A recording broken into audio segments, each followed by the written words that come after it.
Whether your beer is in a bottle, can, or glass, kick back and relax. It's better on draft.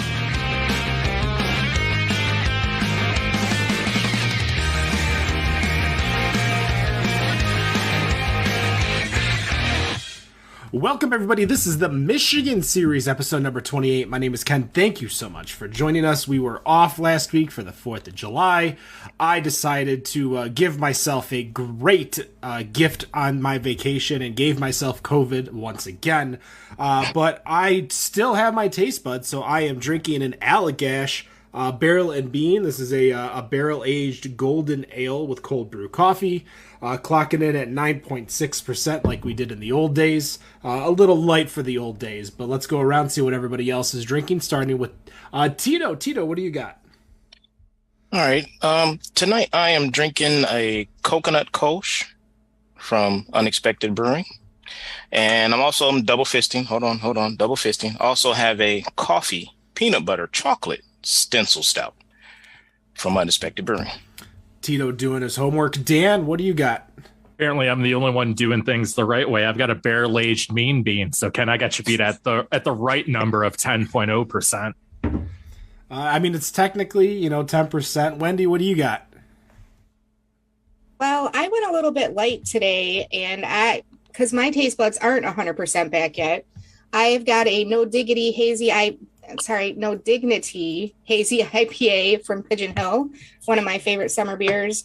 And because we can get it in Michigan now, I also have a Go Out in a Haze of Glory New England style IPA from Duclaw. And just in time, Nicholas, what are you drinking? I'm drinking a bunch of German beer. I haven't quite opened up the cans yet. They're left over from the Advent calendar. That's all I know. Oh, we're still celebrating Advent. Yeah, all right. We are still celebrating Did you Advent. drink any of them during Advent? I did. I missed on. I just didn't get to the last 5 or 6 cans. That's the only thing I didn't get to. And he still does has get it tedious. to this day. And, well, I don't drink so much anymore except on Fridays. So I don't know. Yeah, maybe I should drink. Maybe I should drink more. I don't know. Well, I was looking to see how long it's been, and I know we had him on the show during our Jimmy John's Field episodes, but the last time we truly sat down and spoke with our guest was back in 2017. He was the owner of Rouge Brewing. So many things have changed since then, so let's welcome in Eddie. Eddie, first, what are you drinking? I am drinking an Unexpected Craft. There it is. Let's see if I can get in there. There it is. It's a Heaven in the OP barrel aged, clocking in at, I think it's about 12%. All right. There you go. Heaven Hill barrel aged Imperial Stencil Stout. Someone came prepared. Well, before we get into the story, I want to catch up a little bit on you and see how things are going. You guys moved. Where are you guys currently located? We are located in the lovely city of Oak Park, Michigan. And where did the name Unexpected Craft come from? Well, originally we were River Rouge, which we still are. Our company structure is Rouge Brewing Company. And that all came about because my grandfather came over from Poland and settled in River Rouge. My dad was born there, but it created some confusion because the brewery wasn't there. It was in Royal Oak. And when we decided to expand, we found a location in Oak Park. And before pre-COVID, we were planning on having the River Rouge operation in Royal Oak and having a new place. And we thought it's going to be confusing to have two places called River Rouge when people think they're downriver. And we're like, we got to get away from that. So we thought we got to come up with a name that fits with the story of our journey in beer. And it's kind of it's unexpected that I'm a brewer and that I own a brewery because I transitioned into this later in life. I was in the movie industry before that, and I spent 4 years in the auto industry before I did the movie industry. So it's technically my third career. So it's very unexpected. My wife and I, Martha, who's the other owner, we didn't expect to be doing. It's an unexpected craft to be doing beer right now in our life. So that's where the name came from. Well, let's kind of talk about the story. I know a lot of people have probably made up their own story as to what happened with River Rouge. I had the blessing to be able to hear kind of what happened from you at the winter conference over in Traverse City this year.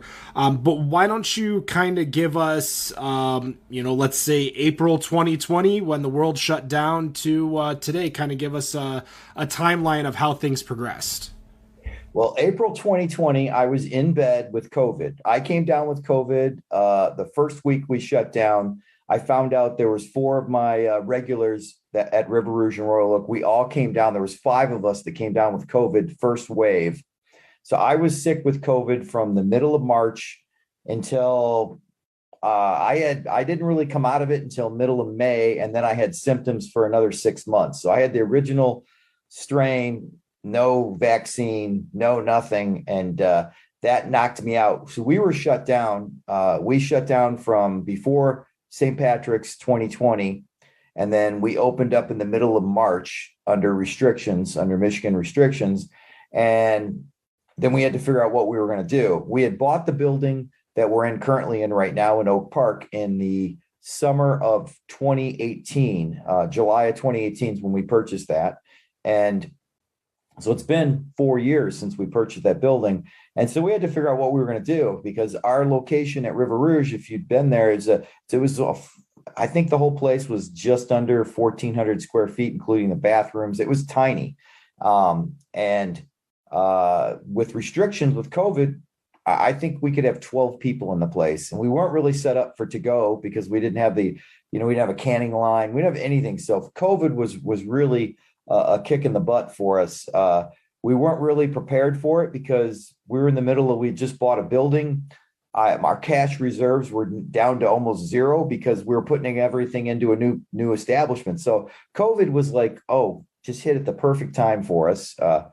And so we had to figure out what we were going to do. So we were caught with our pants down with COVID, and it wasn't good. So we had to figure out what we were going to do to weather this. Well, the city of Royal Oak kind of made it easy for us. I found out my sidewalk was in the downtown business district, but my building wasn't. Therefore, I wasn't entitled to any of the grant money that they were giving businesses to help weather the COVID storm.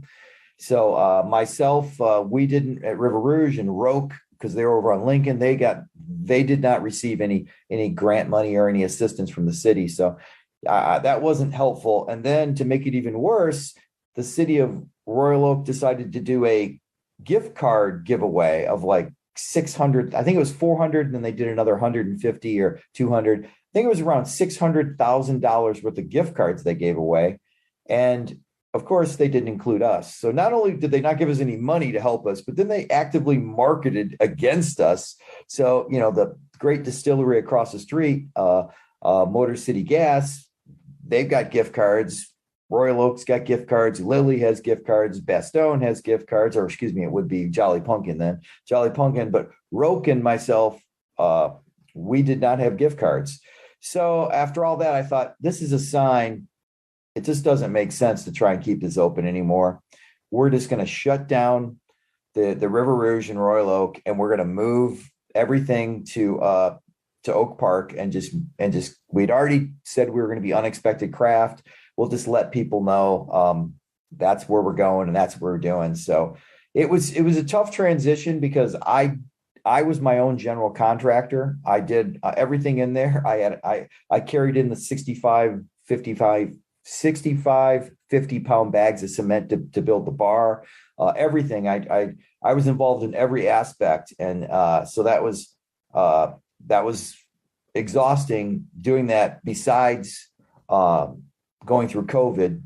And about 8 months after getting over COVID and working on the building, my back went out and I couldn't walk for a month. So I had that. So I had everything going against me physically in that transition, but we willed it. I had a lot of people help me out. Jeff Johnson, my new assistant brewer, Justin Smith. That's how I met him. He came in. I had a bunch of my friends. A lot of people helped us get to the point of being able to open. But pretty much everyone bet against us. The bank told me there was no way. They told me in June of 2020 that I was going to go under and that there was no way I was going to make it to being open.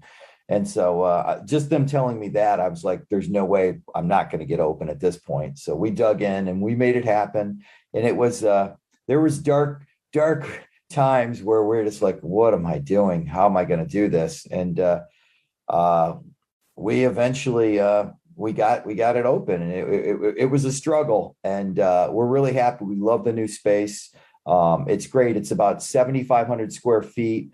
There's all kinds of room. One thing we didn't do because of COVID, we were going to expand our brew house. You can see it behind me in the picture. We're still on a 3.5 barrel system, which we double into 7s and triple into 10s, which is a bit of a pain, but I just haven't, we haven't really fully recovered from all the expenses and moving into the new place to justify buying a new system. But that's on my list of first things to do, is to jump up to at least a 10 barrel. I'm thinking 10 barrels where I'm going to go eventually. But now with everything happening in the world, with the economy, the way it's kind of, still in a post, we're not really even in post, we're still in the later stages of a pandemic and everything happening. I'm kind of just trying to hold my own and keep everything going, but we like what's going on.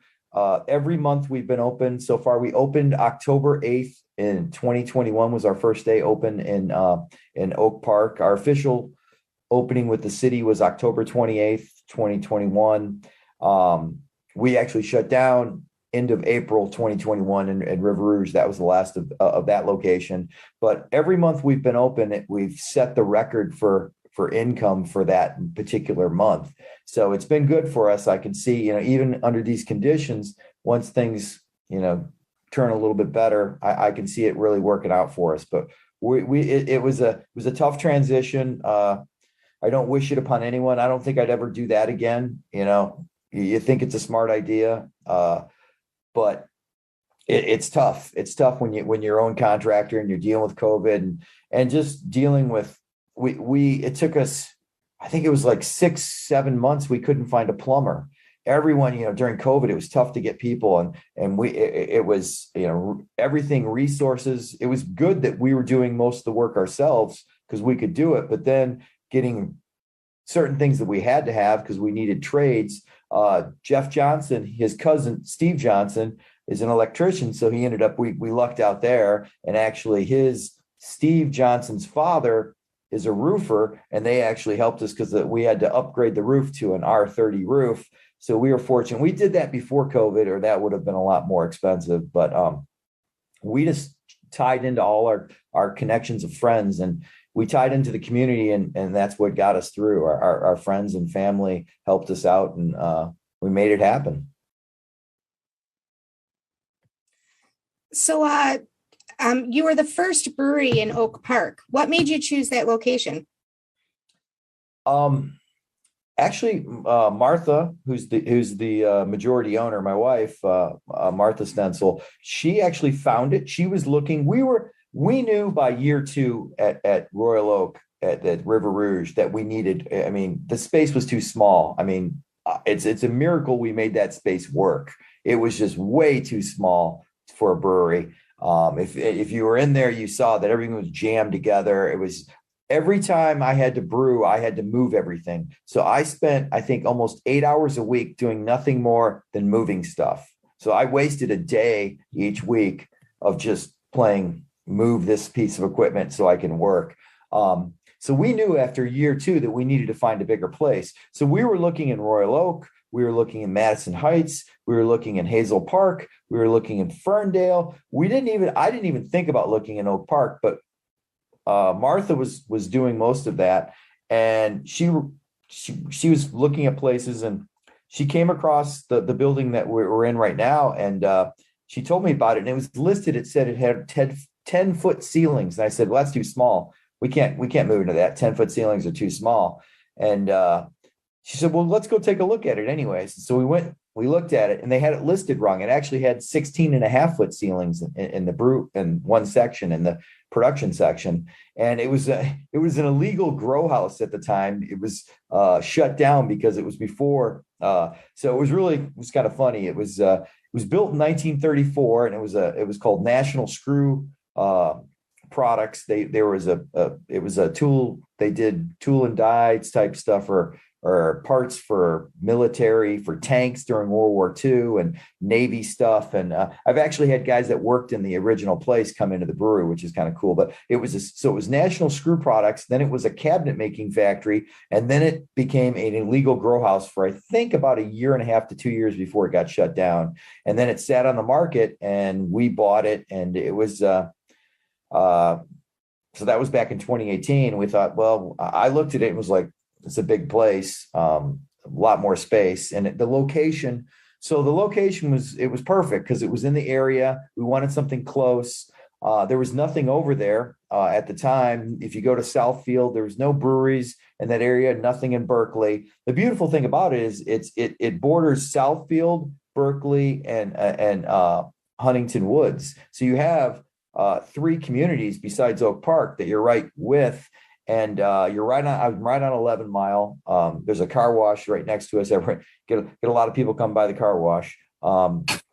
It was just a good location. So I have to give all the credit to Martha for finding it, because I would have never thought about, and I wouldn't have went and looked at it. But we were just trying to find places that were in the vicinity of Royal Oak. I wanted to buy the building next to me in Royal Oak and stay in Royal Oak, but my landlord owned that building. He wouldn't sell it, and I wasn't going to stay there. And I saw too many of my friends that own breweries in San Diego get into trouble with leasing, and then the landlord raising the rent, and then they go out of business. So I'm like, I knew that if we were going to control our destiny, we needed to own the building we were in.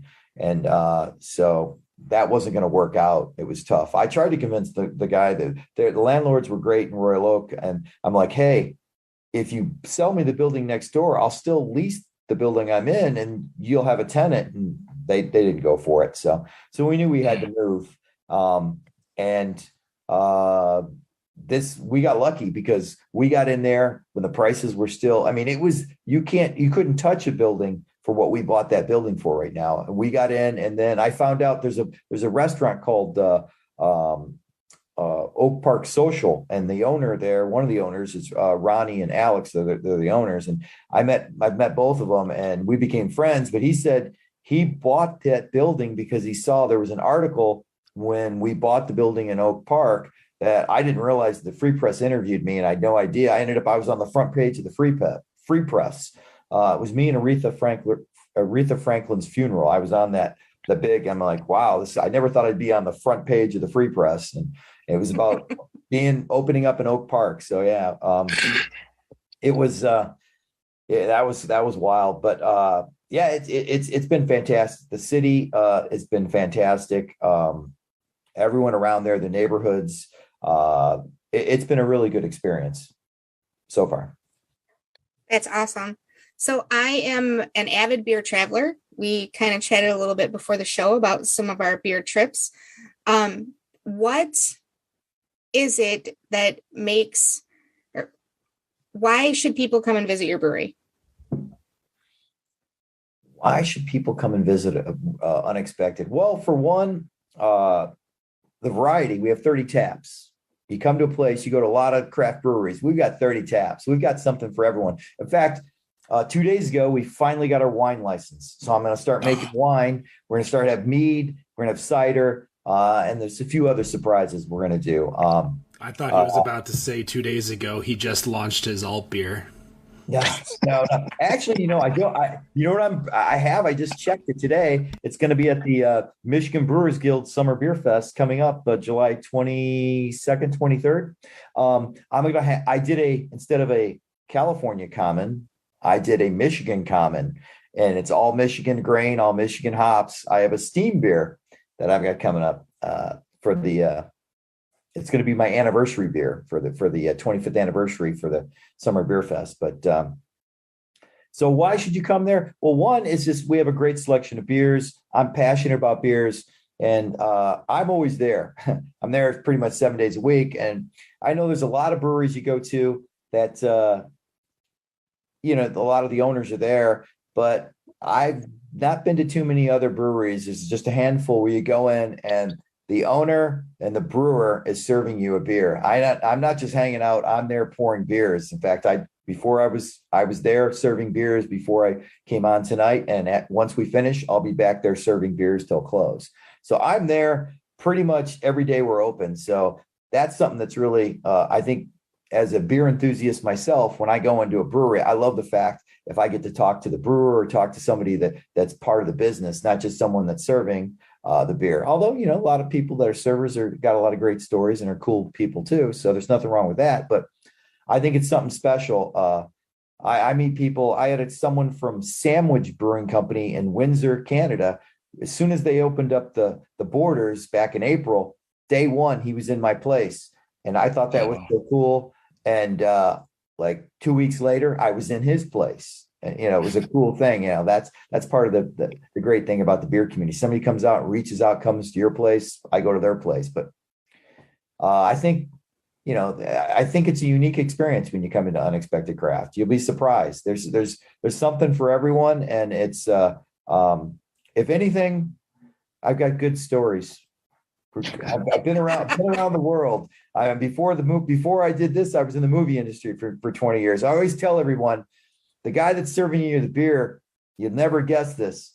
One of the things I did when I was in the movie industry, I got a chance to direct Samuel L. Jackson. I mean, how many people have someone that's directed Samuel L. Jackson serving them a beer? Very few.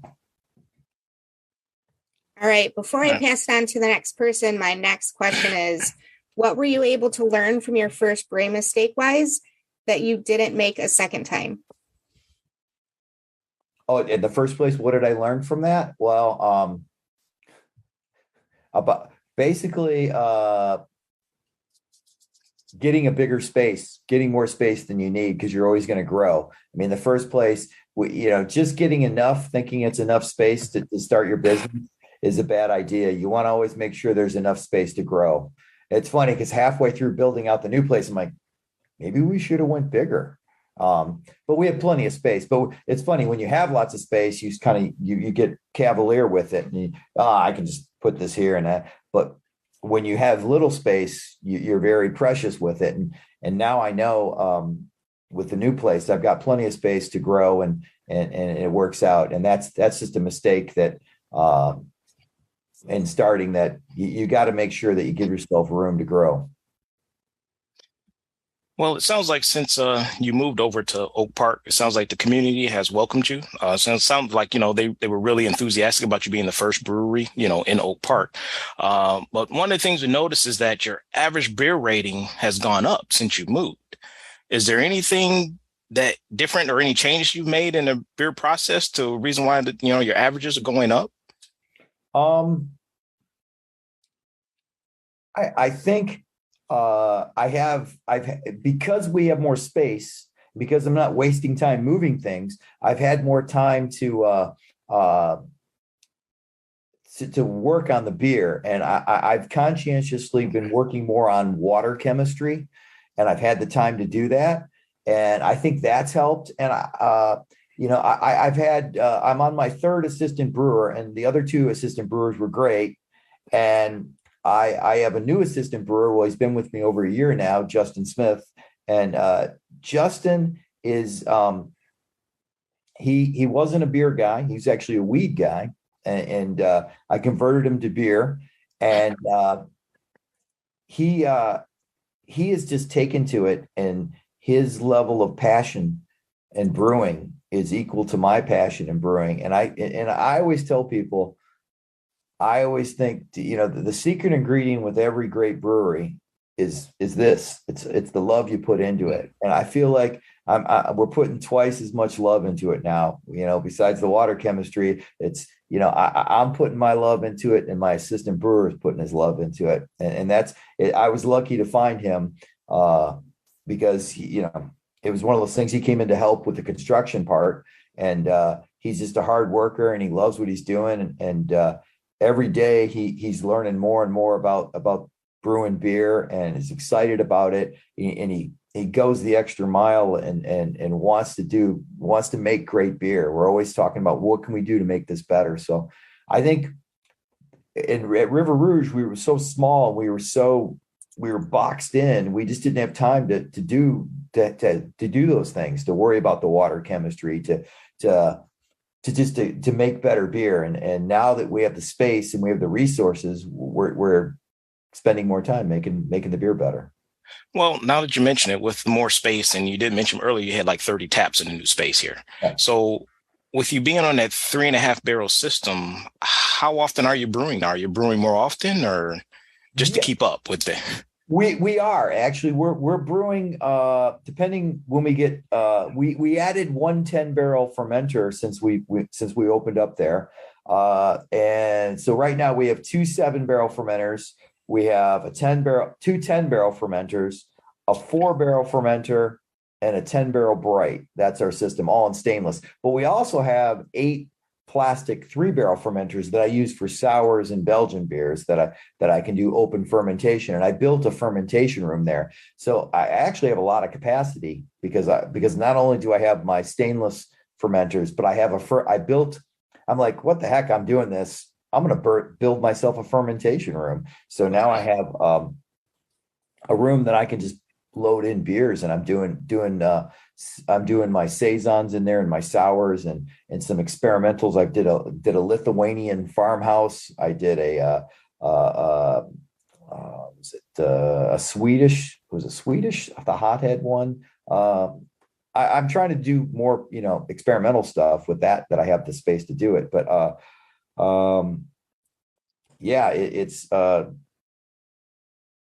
we are brewing, to answer that question. We're brewing. Sometimes we're doing double days, and we're brewing 4 or 5 days a week a lot of times now. Okay. Well, I'm gonna pass it over to Nick. I heard Nick had a question for you. Thanks, Tito. Most people that probably listen to our show that aren't from the state of Michigan have probably never heard of Oak Park before. You mentioned other communities as well. You mentioned Southfield, Huntington Woods, Berkeley, a lot of small suburban cities that probably not a lot of people have actually heard of. With that, I'm sure there's a lot of people in those communities being, there's not necessarily a lot in those, cities, craft brewery wise, that you're getting a lot of new folks to come in and check out your establishment. When a new person comes in and having so many tap handles on at any given time, you had 30 on hand. What do you kind of grab it and kind of get them to kind of break the ice with craft beer? How do you break them in? What would you recommend out of the 30 that you have at any given time? Well, if they're not a craft beer drinker, I usually get them to. I try to stretch them. I have a Pilsner. I make it with Pilsner malt from Germany. It's a German style Pilsner. And I try to get them to I do a mango Pils. And I try to get them to do something, not just the Pilsner, but do a step up from that Pilsner. So I try to ease them into something like that, a Pilsner, or I do an LOL, which is a lovely orange lager. I try to get them into a light beer that has a little flair to it. So it's kind of edging in there. If they're a craft beer person, I steer them towards. I'm really excited about our Unexpected IPA, which is a New England style IPA. It's a Vermont style. I dry hop it 3 times. It's not a hazy. I really like that beer. And then I have Dude, Are You Hazy, which is my hazy beer, which I've been playing around with that. And I get them to try that. And now I did with the Pink Boots, I did the International Women's Day brew. We did Pink is my signature color, which was a strawberry hazy. And we went through that. And so I wanted to keep that on. And unfortunately, the hop profile that they do for that, they only make it available. So I had to modify the recipe, but I have a new one. So I changed the name to One Way or the Other IPA, which One Way or the Other comes from the movie Reservoir Dogs. Mr. Pink says it. When he's trying to get out, he said, one way or the other, I'm getting out of here. I'm getting out of this warehouse. So I kind of get the Pink reference there. So that's the one that's on now. So I steer them towards either the Dude or the Pink or the Unexpected if they're a craft person. Quick confession. I just saw Reservoir Dogs for the very first time not that long ago. So Ken shaking his head for those that are not watching. I'd mute you if you were back in the studio. Yeah, I would just boot you right out of here. But that's aside from the problem.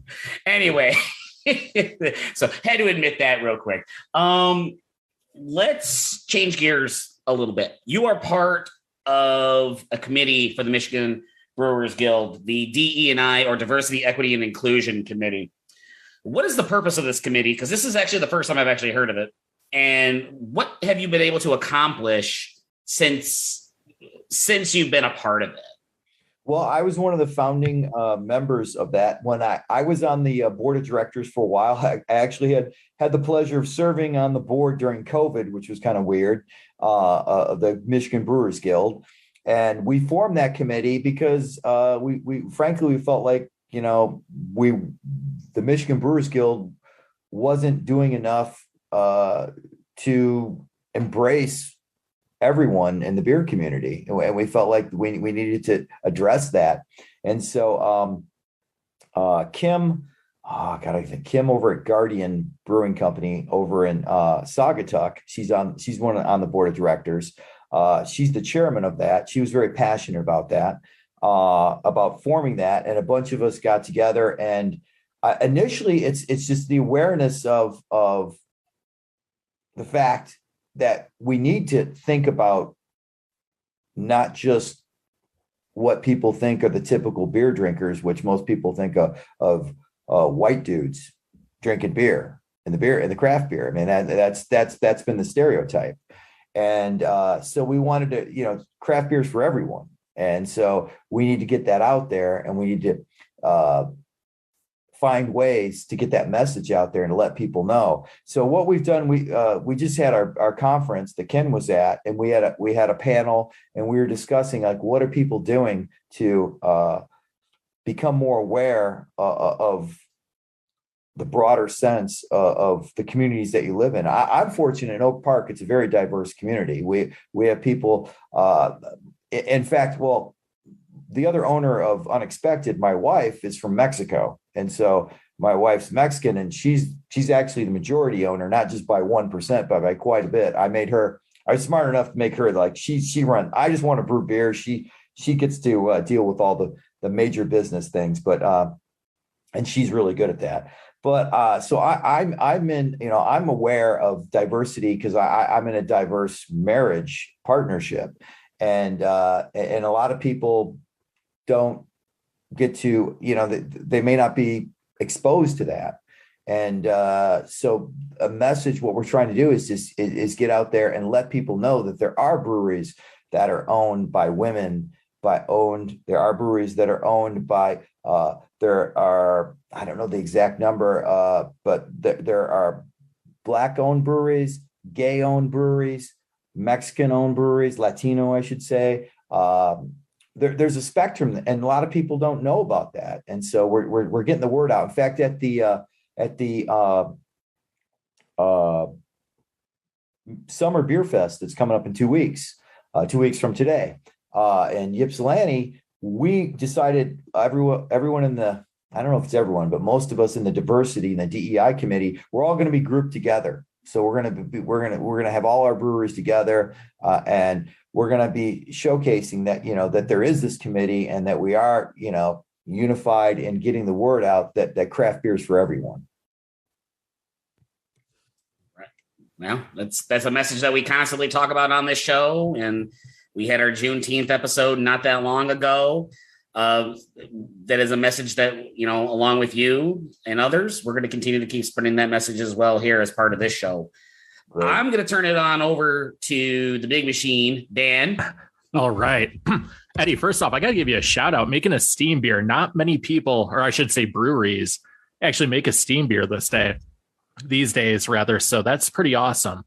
I want to throw it back. I used to live on the border of Ferndale and Oak Park back until I moved out here to Arizona in 2017. Now, Oak Park was a desert when it came to not only craft beer, but beer or liquor in general. What was it like working with the city? Was it difficult? Did they give you a lot of trouble? Just talk to us about the process of that, if you could. Well, the city changed their laws, their ordinance, or I guess it was on the books for them because it was a dry city in 2015. They switched that. So they were actively going out and looking for breweries to move into their community because they changed the laws and they decided that they needed to do something to change up their community and become, a place where younger people, because you had Ferndale, Royal Oak kind of went through that growth period. Then Ferndale went through it. Then Hazel Park went through it. You had all these communities in this area going through it. And you had Oak Park, which was affordable, had housing, had all these things, but people weren't moving there because they didn't feel like there wasn't things that younger people were in. There wasn't restaurants and breweries, and there just wasn't the types of places that attracted younger people to their communities. And so they knew they needed to do that. So they actively were out looking. And I actually met two representatives from the city of Oak Park at the Brewers conference in Kalamazoo in 2018. It was January of 2018. And a friend introduced me because I was actively looking for a place to buy a spot. And it was funny. I met with them and they said, yeah, we'd love for you. They had a place that they had a couple places for me to check out. And it was just kind of serendipitous that Martha was looking and she had found this building in Oak Park. As soon as I found it, I called them up. I said, well, there is this building we're looking at. And it happened to be exactly in the area that the city wanted to redevelop, which it's called the Water Tower District. And it just all kind of worked out that they were looking and we were looking, and we happened to find a place in Oak Park. But they were great. They did. I know everyone when you're building out, whether it's a brewery, whether it's just a house or whatever it is, when you're building something, you're dealing with inspectors and things like that. It can be a nightmare. And I had a few times where something didn't meet code by a half an inch. I decided to put two sinks in the men's bathroom instead of one. I thought, hey, wouldn't it be great just instead to have one sink, have two sinks? And I didn't have it on my original plans, but I'm like, hey, since I'm doing this, I can make the move on the fly. Well, I was like a half inch from code. There's a thing between the center of one sink to the center of the other sink that it has to be.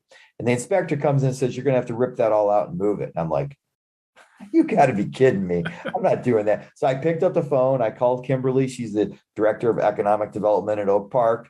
And she's like, I'll talk to somebody. Got a phone call an hour later. You're good. Like that's a city working with you. I mean, it's one thing you learn is that I know ordinances are there to be, for a reason, and they are good to some extent, but you have to be sensible on some of these things. It doesn't make sense. And it was nice that I had the ability, and the city they wanted me there. And so they were willing to work with me. And I did not get that in my previous experience. I didn't have that experience of the city being willing to say, okay, yeah, that's good. And so that was nice. And even now they're working with us to develop events and to do things there. And they're working with all the other businesses in that area. And they continue to try and publicize the area and to get more businesses to come to this area of Oak Park. That's great to hear because, I remember back in the day, they were pretty anti anything really going on back, especially in the earlier 2000s. Now, you mentioned you got your winemaker's license. Now, I've really gotten into mead making this probably about 7-8 months. Talk to us a little bit about your plans for that. What are you thinking you're going to do wine-wise, mead-wise, anything like that? Well, I'm initially, I'm trying to start off slow with that. I'm looking into making some of my own wine. I'm starting off just basic, just simple stuff. So I have wine. So I'm working with, I've got kits to start off slow, but I want to also get bonded wine and start blending. And I've been talking, one of the things I like to do with beer is blend. I want to get into blending with wine. So with a wine license, I don't necessarily have to, I can, as long as I perform a manufacturing process on the wine, I can buy bonded from another winery and create my own blend of wine. So I plan on doing some of that. I plan on doing a few like small kits and playing around with it. But initially it's just to be able to have that I to have that ability to have wine on hand, because you get, groups of people and one of them doesn't like beer and they want wine or mead or cider, and I didn't have it before. And 9 times out of 10, they either left right away or they stayed for one drink and then they left. So I lost that business. So it's always good to have that. And one of the things that the Michigan Brewers Guild is doing right now, another thing is like to have NA beer. And it seems kind of weird. I can have soft drinks, I can have tea, I can have soda, I can have water, I can have sparkling water, but I can't buy NA beer and have it in my fridge, even though it's NA beer. The Michigan law doesn't allow me to do that. So the Michigan Brewers Guild is actively working on this year. We're working, in fact, I think it just went to committee, working on a law change that will allow breweries like myself, small breweries, to be able to buy NA beer. So at least it's another thing that when a group of people, whether it's your designated driver or someone that just doesn't want alcohol in their beer, you have that option. And for me as a small brewery, it's just cost prohibitive to buy the equipment to take the alcohol out. I mean, I don't know if you look into that, it's really expensive. And so it would be great, if we're able to do that. It's all about, creating a place where everyone that's there can enjoy something. And I think that's where breweries are evolving to, at least the smaller ones, is that you need to have something for everyone besides, my specialty, which is beer. You want to have a little bit of something for those other people that are maybe not beer drinkers. Yeah, and Ken made the case a couple of weeks ago that we should open a contract dealking facility. And I laughed at him, but apparently that was like the smart move as far as ideas go. So Ken, I'm going to throw it over to you. See what you have to say about that. Aw, Dan, that means so much. I'm actually drinking. So you mentioned NA beer. We had a month and a half ago, a gentleman from Northern California who opened up a brewery called Bella Snow. And all the beers that he makes are 2.4%. And the reason for that is that you can legally, I think, call it low alcohol as long as it's under 2.5%. He explained it on the show. Go check out the show. Of course, you can subscribe to us. Spotify, iTunes, Apple Podcasts, Google Podcasts. You can find us on YouTube. Like, subscribe, leave us a review. Hopefully a nice glowing review. But like this right here, this is a Scottish style ale with Mandarin. That's only 2.4%. So for me, after drinking a near 10% beer, going to a 2.4%, this is kind of going to help me keep my buzz without necessarily having me go over. And that's something we also learned when we had Two Roots on eons ago, like 2 years ago. Almost. We've been doing this for a while on COVID, let alone on podcast itself. You mentioned you did the Pink Boots beer. Have you done any other not promotional, that sounds, negative, but any other beers for good causes within your system, whether it's through Unexpected or at River Rouge? We did the Sierra Nevada beer for the fire. We were part of that. And I was involved with Batch when we weren't doing beers, but we were doing things for nonprofits in the area at River Rouge. So we're doing more. I'm getting involved with different local organizations to do different fundraisers and different things. I'm starting to do that at UCBC at Unexpected Craft. But that was the one we did. I don't know if you heard about when everyone in Michigan did that, the MLCC came after us because there's these kind of rules. In fact, we're working on that too. The guild's working on trying to change that so it's easier to do things where we're raising money for certain events or certain organizations where we can do it. Because right now in Michigan, I'm not allowed to do a beer and say, I'm going to give $1 of that beer towards that cause. That's illegal in the state of Michigan.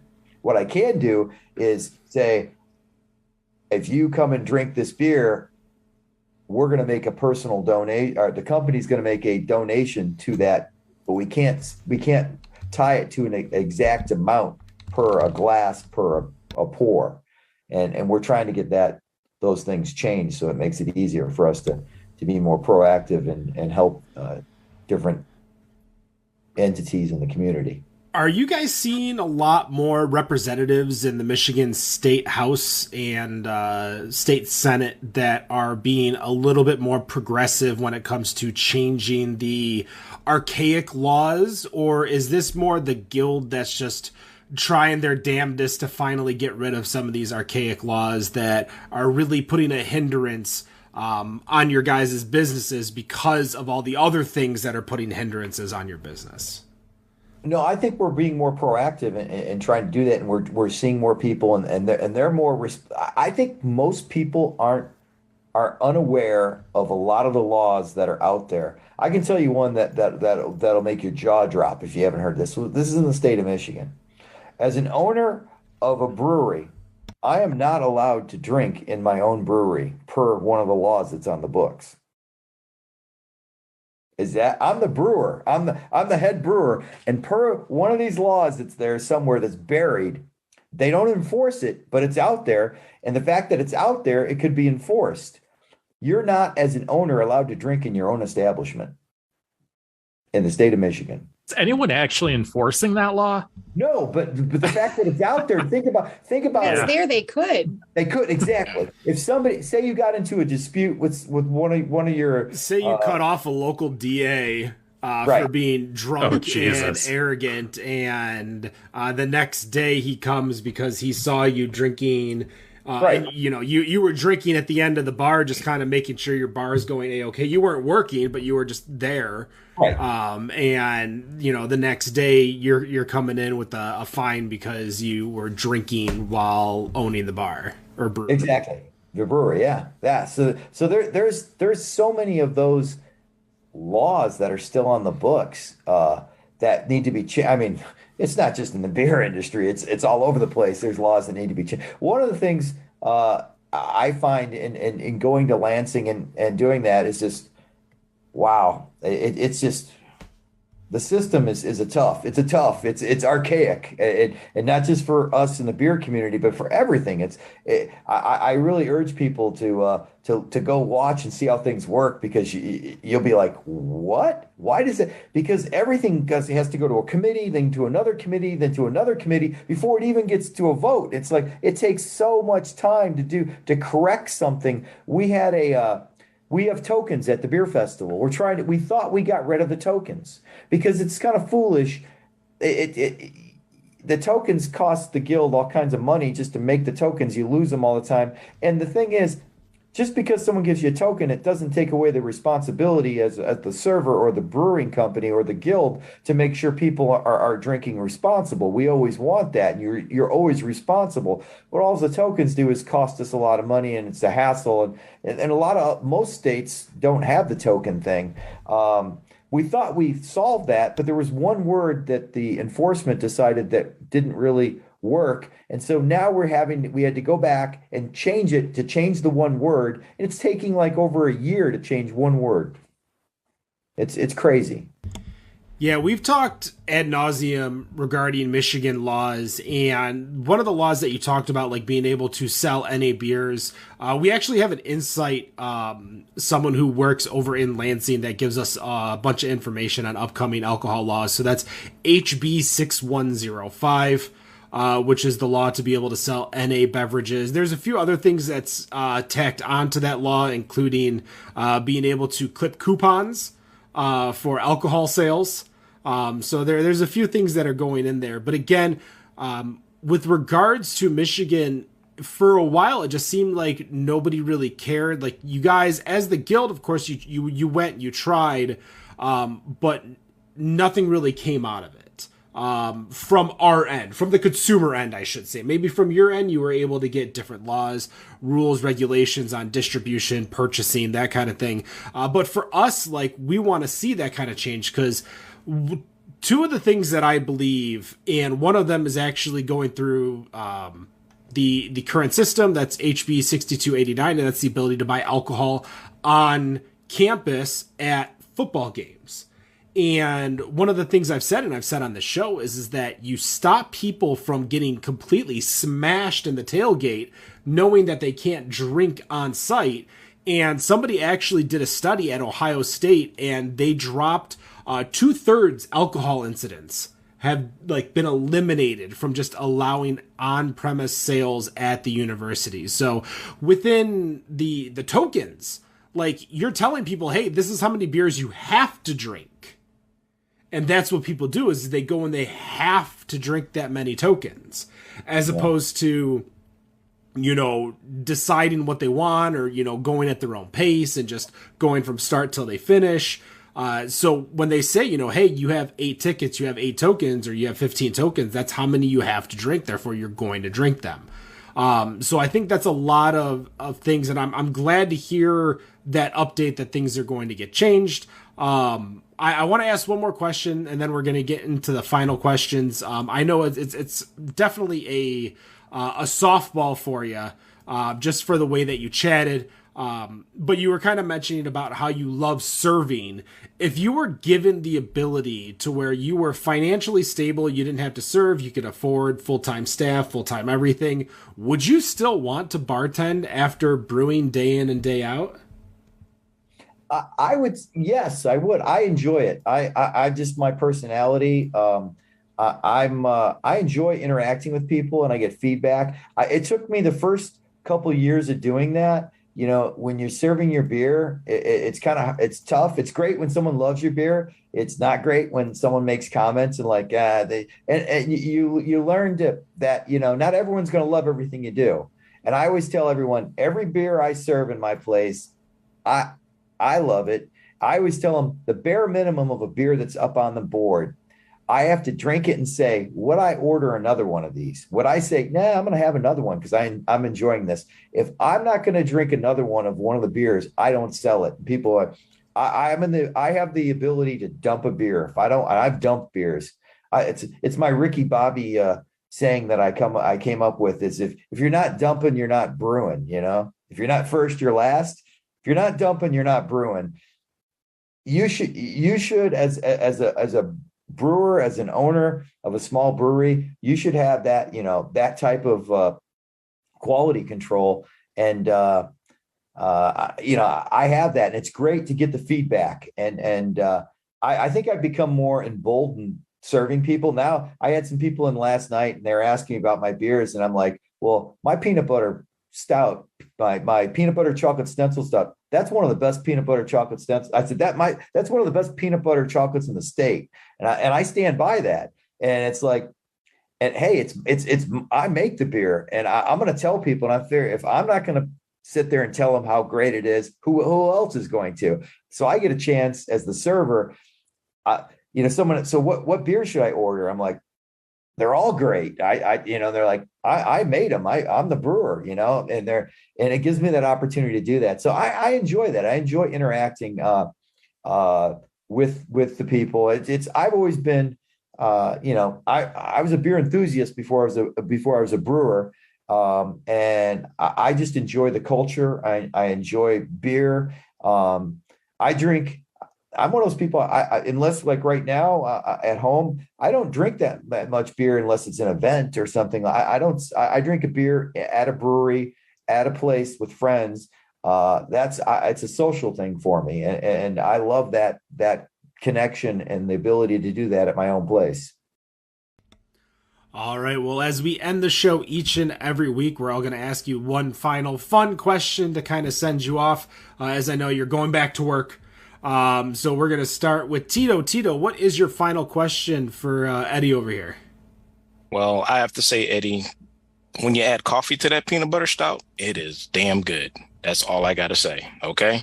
But I do have a question for you, because you do have some people will say unique flavors in your beers, you know, and whatnot. One in particular I want to know more about, and just curious as to how do you come up with these ideas and where do these ideas come from?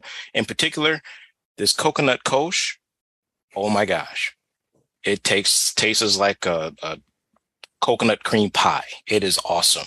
So that's my question for you. Where do you get these ideas from? I mean, where did they come from? You know, sometimes I just think, well, I just like, what would this taste like? I just do it. I try different things. I've always been that way, just creative with different things. Before, you know, I was a photographer. I was a cinematographer, a still photographer. It's just the creative nature of who I am. I like to try things, and I also get it from going to other breweries. I love going to other breweries. I love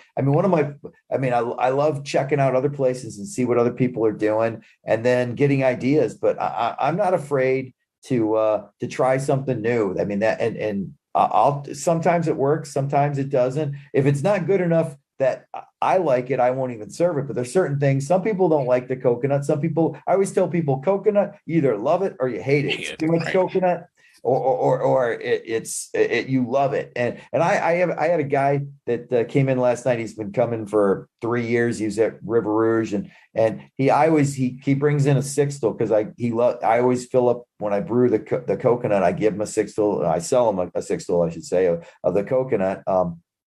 He loves it. He just thinks it's great. And I think it was funny because I was playing around and I didn't think that coconut would work in the Kolsch, and it just did. And that's part of brewing. It's part of cooking. It's mixing.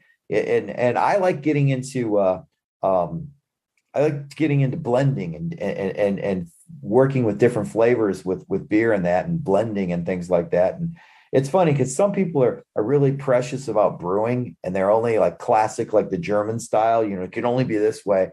I'm about if it tastes good, do it. I'm not precious about, I'll use fresh fruit. I'll use extracts. I'll use the whole gambit of flavors, whatever works. To me, it's like, who cares whether you use the fresh fruit or the extract, if the result is something that you enjoy and other people enjoy. But there's a lot of people that you can't do that. It's like, I'm not afraid. I guess I've been around long enough. I don't care what anyone thinks. If I like it, I always tell people, if you're not going to drink it, I'm going to drink it.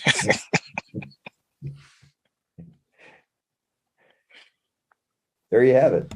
All right, Wendy, what's your final question? So a few minutes ago, you said, if you ain't dumping, you ain't brewing.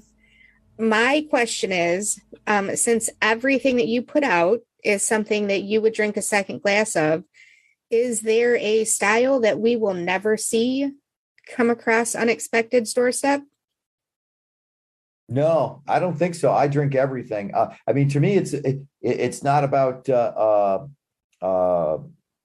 it's not about style, because I think I embrace all the styles. It's just like, not just beer. I enjoy wine. I enjoy whiskey. I enjoy sake. I enjoy mead. I enjoy all the different beverages out there. They don't even have, they can be beverages. They're not alcohol beverages. So no, I'm not afraid to for me, it's not about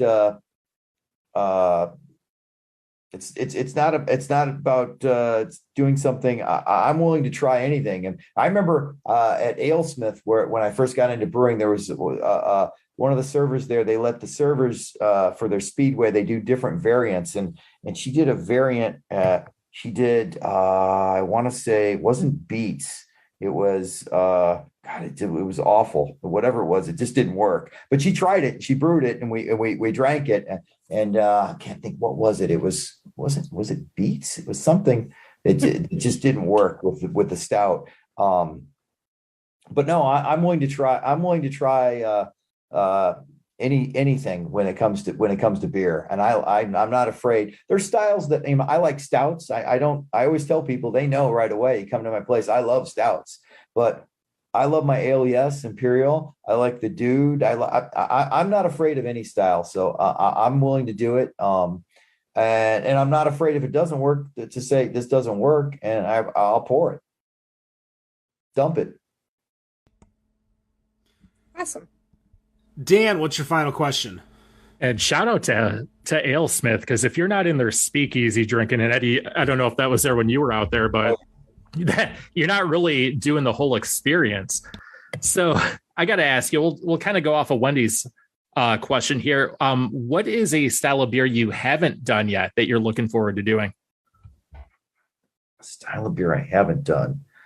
I haven't done a quad. I haven't done a Belgian quad. I was going to attempt one for the 25th anniversary, and I ran out of time.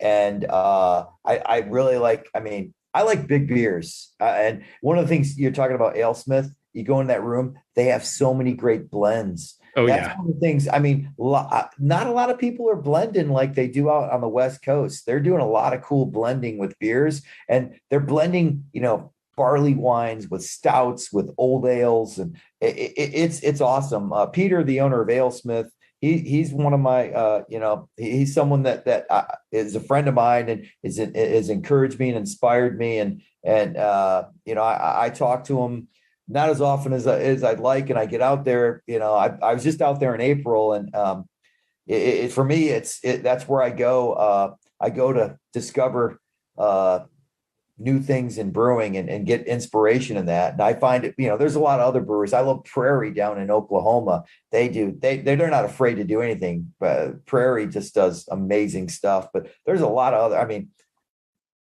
you got to reach out. But yeah, that's that would be a quad is on my mind. I'm doing a quad now. I have another beer that I haven't done. I've done porters like the VCP, but I told one of my friends, he's a Texan. He lives in Austin now, but he's an actor. He started acting in a Walker, Texas Ranger as a stuntman, but his last name is Prince. And I told him I do Prince Porter, and his wife is from Mexico, like my wife, from the state of Chihuahua, where my wife's from. And so I want to do a Mexican chocolate Prince Porter. So that's one I want. I haven't done a real good Mexican version of any of my beers. And that's kind of a shame. I've got that on my list too. I'm down for both of those that you just mentioned, the quad and the Mexican chocolate Prince Porter. That's fantastic. Nick, your final question. Well, since we know you're probably going to be working the brewery this weekend, you either brewing or pouring, and you said earlier you can't necessarily drink at your own establishment. When you get home, are you still going to be drinking the stuff that you're brewing, or is there something special, maybe from another brewery, that you're going to be tapping into this weekend? I always acquire beer from all the. I was just in Toronto. If you haven't, we're so close to major cities, and Toronto is one of the biggest cities in North America, if not in the world. And man, they've got some great breweries there. And so I've got some beer from some Blood Brothers. If you haven't been to Blood Brothers in Toronto, boy, they do some great stuff. But I'm looking at that. I have so many AleSmith beers, barrel-aged stuff. I picked up some when I was there in April, and I'll be back. My shout out to San Diego, my friends out there, my buddy Alex, who's basically who was with Intergalactic that started me in brewing. He's in Northern California now, brewing up there. But if you get a chance in November, Beer Week, to me, it's on par with GABF or any other beer event. Beer Week, which is in November in San Diego, it's amazing all the things that are going on there. But we can go on a whole other tangent. We talk about San Diego beers and brews and stuff like that. But yeah, when I get home, I'm cracking something that I found at one of the breweries that I visited, whether it's one in Toronto, Oklahoma, here locally, California, wherever. All right, there you go. Ken? All right, my final question. Very, very simple, probably hard, but still very, very simple. You have a magic wand. You're able to get any booze barrel to put your PB Stencel into. What barrel do you want to get it into to see what happens? Well, it's funny you should say that, because there's one barrel that I've been trying to get, and I just ordered it. It's coming next week. Actually, I ordered two of them, and it's kind of nostalgic from on a couple levels, but I've never done anything in a George Dickel barrel. And then I've got two 12-year-old George Dickel whiskey barrels coming next week. And I'm excited about that. It's just one of those barrels that I always wanted to get, and I never was able to get a hold of them. And they popped up at one of my brokers that I use for barrels, and And so those two George Dickels or something. I mean, there's a lot out there, but I've just been excited about seeing what they do with my stout and some of my other beers. But yeah, that's one of the things I'm working on. I have 10 53-gallon barrels working right now. I've got 4 more coming next week. My goal is by the end of this year is to have 50 barrels going at my place aging. I just love that, playing around with barrel aged stuff. And so my goal is to have that as a major part of Unexpected Craft is barrel aged beer. Well, stay tuned for that. 11 Mile in Oak Park, Unexpected Craft Brewing Company. You can find them on Instagram at Unexpected Craft. Find everything that they're doing. That VCP 123 that I had at the Spring Beer Fest in Traverse City, easily, well, one, we put it on our website. That was the best beer I had at the festival, so congratulations. I don't know if this is the first time hearing it, but it was my favorite beer at that festival. So good, so smooth. You were right when you told me I needed to try it. I appreciate it. Eddie, thank you so much for joining us. I need you to get back to work now. No drinking on the job. No drinking after the job. You own you're only part owner. You're not full owner. Maybe we need a minority owner. Minority owner. So maybe, you're okay to be able to drink. But if I see your wife in there drinking, I don't know. Woken.